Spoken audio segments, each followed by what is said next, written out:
नमस्ते सदावत्सल मातृभूमि। जय हिंद दोस्तों, सबका स्वागत करता हूं। शुरू करते हैं आज के डिफेंस समाचारों को। 2025 में आखिरकार अमेरिका का F-35 भी आ गया है। अब रशियन SU-57 का मुकाबला अमेरिका के F-35 से होगा, जो देखना वाकई में दिलचस्प होगा। भारत इलेक्ट्रॉनिक्स लिमिटेड को 962 करोड़ रुपए के ऑर्डर मिले हैं, जिसमें कि भारतीय नौसेना से 610 करोड़ रुपए का EOFCS का ऑर्डर शामिल है।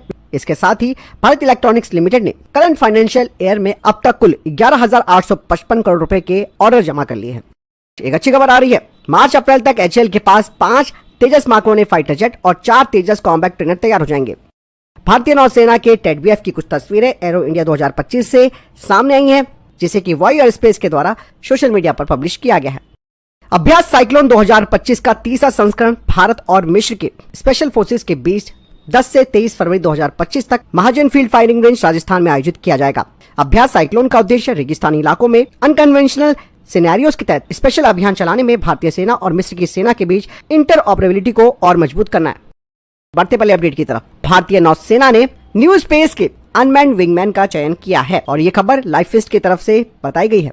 ये एक महत्वपूर्ण सौदा है भारतीय नौसेना और भारतीय स्टार्टअप कंपनी के बीच। दरअसल भारतीय नौसेना के लिए NRT यानी कि new space research and technology naval collaborative combat air vehicle को तैयार कर रहा है, जो कि भारतीय नौसेना के MiG-29 के और भविष्य के राफेल M फाइटर जेट्स के साथ मिलकर काम करेगा।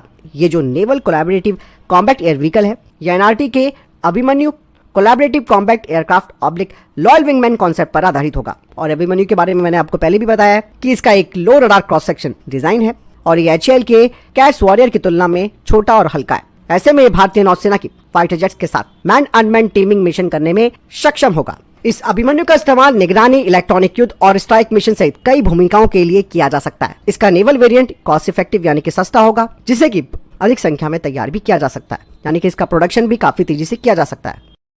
DRDO ने दोस्तों पहली बार एरो इंडिया 2025 में naval antiship missile medium range, जिसे कि NASAMS कहा जाता है, उसका प्रदर्शन किया है। भारतीय नौसेना के MiG-29K पर इस मिसाइल को दिखाया गया है। NASAMS दोस्तों एक versatile all weather over the horizon antiship cruise missile है, जिसकी लगभग 300 किलोमीटर की रेंज है और ये छोटे और मध्यम आकार के जंगी युद्धपोतों को खत्म कर सकती है और मैरीटाइम कॉम्बैट सिनेरियो में ये काफी महत्वपूर्ण हो जाएगी। और ये जो NASAMS है वो छोटे गैस टर्बाइन जेट इंजन द्वारा ऑपरेटेड है। बढ़ते नेक्स्ट अपडेट की तरफ, दोस्तों HAL के तेजस मार्क 1 फाइटर जेट में आईसा रडार के लिए स्थानीय रूप से विकसित क्वास डोम को लगाया जाएगा और ये जो बदलाव किया गया है वो 97 तेजस मार्क 1 फाइटर जेट्स के दूसरे बैच पर भी किया जाएगा, जिस पर अभी फाइनल मोहर लगनी बाकी है। लेकिन कहा ही जा रहा है कि ये जो लोकली यानी कि स्थानीय रूप से क्वास रेडोम बनाया गया है, उसका कठोर परीक्षण किया जाएगा। यदि परीक्षण डेटा जो जरूरी परफॉर्मेंस स्टैंडर्ड्स हैं उन्हें पूरा करता है तो भारतीय वायुसेना को इसका एक बड़ा फायदा मिलेगा। दरअसल दोस्तों अभी तक हम इस तरीके के रेडोम के लिए कोबम के द्वारा सप्लाई किए जाने वाले रेडोम पर निर्भर है, लेकिन जब स्वदेशी संस्करण आ जाएगा तो इन्हें पूरी तरीके से बदल दिया जाएगा।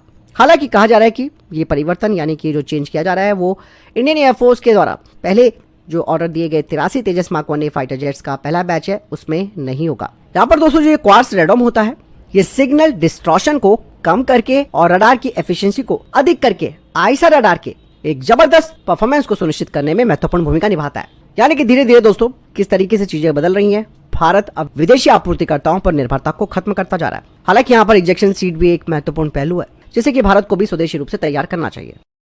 बढ़ते नेक्स्ट अपडेट की तरफ, एरो इंडिया 2025 से कुछ तस्वीरें और सामने आई है MiG-29K की, जिसमें दिखाया गया है कि इस फाइटर जेट में बेलारूसी टेलिस्मैन पॉड को इस फाइटर जेट में इंटीग्रेट किया गया है और ये इंटीग्रेशन MiG-29K की जो डिफेंसिव क्षमताएं हैं यानी कि रक्षात्मक क्षमता है उसमें एक महत्वपूर्ण अपग्रेडेशन को दिखाता है। और ये जो टेलिस्मैन है ये एक सोफिस्टिकेटेड इलेक्ट्रॉनिक वॉरफेयर सिस्टम है, जिसे ऑपरेशनल एयरक्राफ्ट को कई तरीके के खतरों से सुरक्षा प्रदान करने के लिए डिजाइन किया गया है। और ये पॉड दोस्तों हमारे फाइटर जेट को दुश्मनों की एक्टिव और सेमी एक्टिव रडार सीकर वाली जो मिसाइलें हैं उनसे मुकाबला करने में सक्षम बनाएगा। ये जैमिंग सिग्नल को उत्सर्जित करके दुश्मनों की मिसाइलों की होमिंग क्षमताओं को बाधित करता है, जिससे कि उन मिसाइलों का जो गाइडेंस सिस्टम है वो मिसलीड हो जाता है, यानी वो गुमराह हो जाता है। टेलिस्मैन दोस्तों उन मिसाइलों से भी निपटता है जो कि इलेक्ट्रो ऑप्टिकल या इंफ्रारेड सीकर का इस्तेमाल करती है और मॉडर्न वॉरफेयर में तो ये काफी आम हो रही है। और ये pod command guided surface to air मिसाइलों के डेटा लिंक को जाम कर सकता है, जिसे कि आमतौर पर जमीन से नियंत्रित किया जाता है। भारत की प्राइवेट सेक्टर की कंपनी अजना लेंस अब एरो इंडिया 2025 में भारत का पहला AI powered military grade mix reality solution को प्रदर्शित करने वाला है, जिसमें कि military grade mixed reality glasses भी शामिल होंगे। ये ऐसे चश्मे होंगे जो कि बेहतर सिचुएशनल अवेयरनेस प्रदान करने के लिए डिजाइन किए जा रहे हैं। इससे सैनिकों को उनके फील्ड ऑफ व्यू में रियल टाइम का डेटा, मैपिंग और टेक्निकल जानकारी पहुंच जाएगी। इसमें थर्मल इमेजिंग, नाइट विजन और जीपीएस डेटा भी शामिल किया जा सकता है, जो कि सभी एक कॉम्पैक्ट हेड माउंटेड डिस्प्ले में इंटीग्रेट होते हैं। साथ ही इसमें एआई का इंटीग्रेशन भी किया गया है। इससे युद्ध के मैदान में तेज और अधिक निर्णय लिए जा सकते हैं। बढ़ते नेक्स्ट अपडेट की तरफ दोस्तों, भारत की एरोस्पेस क्षमताओं को बढ़ाने के लिए अब गैस टरबाइन रिसर्च एस्टेब्लिशमेंट के साथ 25 कंपनियां काम करने के लिए तैयार हैं, जो कि एक नए इंजन को तैयार करने के लिए जीटीआरई से बात कर रही हैं, जिसका इस्तेमाल एएमसीए प्रोग्राम के लिए एक नया इंजन तैयार करना है। और ये जो कंपनियां दोस्तों जीटीआरई के साथ जुड़ने की बात कर रही हैं, उनके पास एक बड़ा अनुभव भी है, खास करके हाई टेम्परेचर मटेरियल्स को लेकर, जो कि इंजन टेक्नोलॉजी का एक महत्वपूर्ण पहलू होता है। ऐसे में आपके दिमाग में आ रहा होगा कि ऐसे कैसे ही कर सकते हैं, भारत ने तो अभी कोई इंजन बनाया नहीं। दरअसल दोस्तों, ये जो 25 कंपनियां हैं, उन्होंने कई अंतर्राष्ट्रीय एरोस्पेस इंजन निर्माताओं के साथ काम किया है, उनके सप्लाई पार्टनर रहे हैं, तो उससे उनको जो अनुभव मिला है उसी की विशेषज्ञता के आधार पर वो अब इस प्रोग्राम में जुड़ना चाहते हैं। इंजन के कंपोनेंट्स जैसे कि दोस्तों टरबाइन ब्लेड और कंबशन चैम्बर्स के लिए अत्यधिक तापमान को झेलने वाले मटेरियल के साथ काम करने की क्षमता काफी महत्वपूर्ण होती है।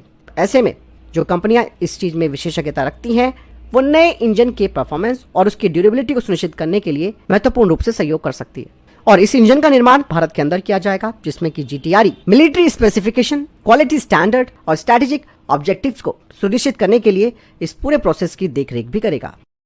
बढ़ते नेक्स्ट अपडेट की तरफ, एचएएल ने अब तेजस मार्क 1 फाइटर जेट पर एल्टा ELM 2052 आईएसआर रडार के परीक्षणों को सफलतापूर्वक पूरा किया, और ये एक महत्वपूर्ण मील का पत्थर भी माना जा रहा है, जिससे कि एलसीए प्रोग्राम की क्षमताएं बढ़ेंगी। एल्टा ELM 2052 आईएसआर रडार, जो हवा से हवा और हवा से जमीन दोनों भूमिकाओं में अपने एडवांस परफॉर्मेंस के लिए जाना जाता है, और ये तेजस मार्क 1 फाइटर जेट की ऑपरेशनल इफेक्टिवनेस को भी बढ़ाएगा। दरअसल इस इजरायली रडार का इंटीग्रेशन करना काफी जटिल प्रोसेस था, लेकिन एचएएल ने सावधानी पूर्वक इस काम को करके दिखाया। कहा यह जा रहा है कि एचएएल अब अस्त्र मार्क 1 मिसाइल को तेजस मार्क 1 में इंटीग्रेट करने की प्रक्रिया में है, और इस नेक्स्ट जनरेशन के beyond visual range air to air missile का निकट भविष्य में परीक्षण भी किया जाएगा, जिससे कि फाइटर जेट की लड़ाकू क्षमताओं में और वृद्धि होगी। बढ़ते नेक्स्ट अपडेट की तरफ, दोस्तों डीआरडीओ अब एक नई कैटेगरी की beyond visual range air to air missile को तैयार कर रहा है, जो कि अस्त्र मार्क 4 होगी, और ये मिसाइल अस्त्र मार्क 3 का ही अनुसरण करेगी। बता दें कि इस नई मिसाइल प्रणाली के लिए वैचारिक अध्ययन पहले से ही चल रहा है, जिसमें क्या अत्याधुनिक तकनीकों पर ध्यान केंद्रित किया जा रहा है। इस नेक्स्ट जनरेशन के बीवीरैम के लिए कई विभिन्न टेक्नोलॉजी पर विचार किया जा रहा है, जिसमें कि ट्रिपल पल्स सॉलिड मोटर भी शामिल है, और ये मोटर डिजाइन को SFDR आधारित प्रपल्सन सिस्टम के लिए एक कॉस्ट इफेक्टिव विकल्प के रूप में भी देखा जाता है। दरअसल ट्रिपल पल्स मोटर का लक्ष्य अस्त्र मार्क 3 के समान रेंज और परफॉर्मेंस प्रदान करना है, वो भी अधिक किफायती तरीके से।